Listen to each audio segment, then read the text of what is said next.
Good morning. Day 3:14. 2 Timothy chapter 1. Paul is, they think this is his final letter before he is executed. And he's just further encouraging Timothy and encouraging, I'm titling today The Power of Patterns. I've been noticing a lot of patterns lately. Of course, I'm a, mindset and habit person, which is all about habits are patterns. We are the sum of our habits. Look at probably the top handful of habits that you have.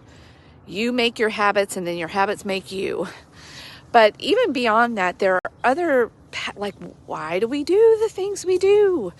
And we humans, because we have brains, we like to just sort of think that we're in control.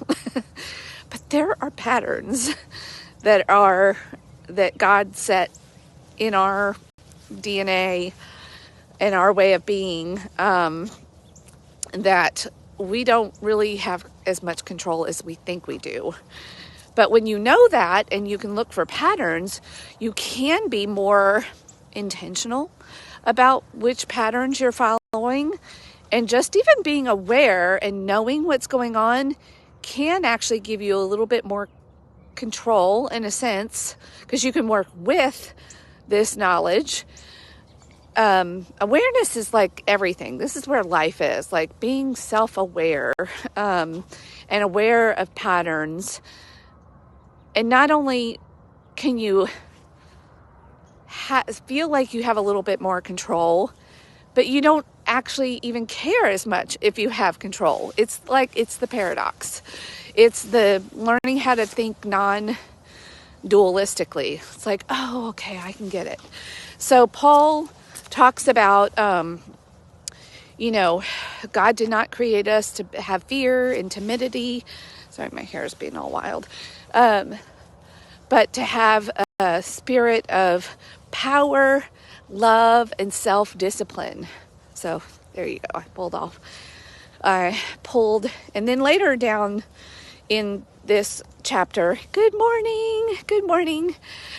He talks about follow my pattern. I follow Jesus's pattern. You follow my pattern. And he also talks about, a few other people in this chapter, and Timothy's grandmother and mother, Eunice and Lois, I think. So there was probably some patterning there that Timothy was given, as from the time he was born. I was reading a little bit the introduction in my translation to sort of what this chapter is going to be about. And it said that Timothy might have been one of the first second generation Christians, or of the way, and that's pretty cool. But Paul says, but you're not just, it might have started off with a pattern and following your grandmother and your mother, but you own your faith. You, this faith, I can tell it's part of you. It's your own faith. And going back to the beginning, power, love, self-discipline. When love is running the show, and that's what you want to run the show, there's power in that. Power to submitting to the pattern of love, which helps you to be self-disciplined. When we are trying to be self-disciplined just in our own strength, and we're not tapping into the source of power of our Creator and of love, of self-love, loving the human experience, loving God, it's so much harder. And then we fall into the traps that we've been talking about. You start feeling better than everybody. You start feeling worthy because of your hard effort versus being humble and tapping into the power source. You try to do it in your own strength, which is not nearly as powerful. It takes all kinds of effort, and it leads you, you fall right into all the pits of foolishness. that humans fall into, the ego, that the ego is dragging you around going, look how great you are. Look how bad that person is because look how good you're trying and look how hard you're trying and blah, blah, blah, like all this stuff. And then that causes you to start looking at your fellow humans like, you need to get your stuff together. Look at me. I'm all over here doing, look how hard I'm working. I'm worthy. I'm deserving. Or sometimes when you're not doing those things and being maybe all other kinds of foolish and you're not trying hard, but you know better, or you're not plugging into love, then you can, fall into all kinds of crazy thinking with that as well. Like, poor me, I can't do it, there's something wrong with me, I'm broken, everybody else has it figured out. Like, you fall into the victim. So that's usually the two modes that humans are, either heroes or victims of themselves, and other people, versus like, why not let the creator be the hero and us just fall into the oneness that he offers and accept that that's the way it is. That is the pattern of power and the power of pattern.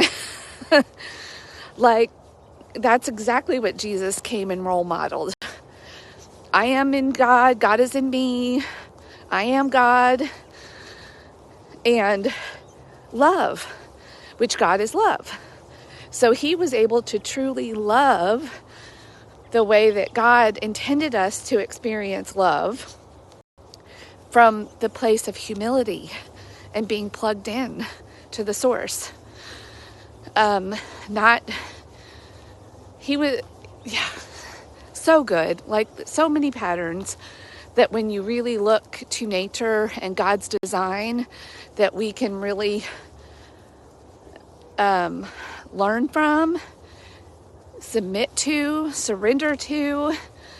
And this is not a weak surrender. Surrender's not weak. Surrender is like the ultimate show of strength. And because to lay down your ego, and that takes a lot of self-discipline and love, is not easy. Simple, maybe, but not easy. It doesn't go down without a fight. And without a lot of fear. That's where all the fear comes from. The ego is afraid. But it's trying to take care of us. So don't hate your ego. Love your ego. Because your ego and that part of you does keep you safe sometimes. Like, you need to listen to it, but it just shouldn't be in the driver's seat. And that takes a lot of self-discipline, love. But we have the power. We have the power. If we just plug in and surrender to God's design. And that is what Paul is asking Timothy to do. Just stay plugged in to your faith, to God, and stay in line with the pattern, the way that it works. And you'll be just fine. And the church will be good, better for it. So this little book, we're going to tackle the second letter, Timothy, just day by day in 4 days. It's 4 chapters. We're going to do 1 chapter a day. So off to a good start. Have a great day. Rise and shine.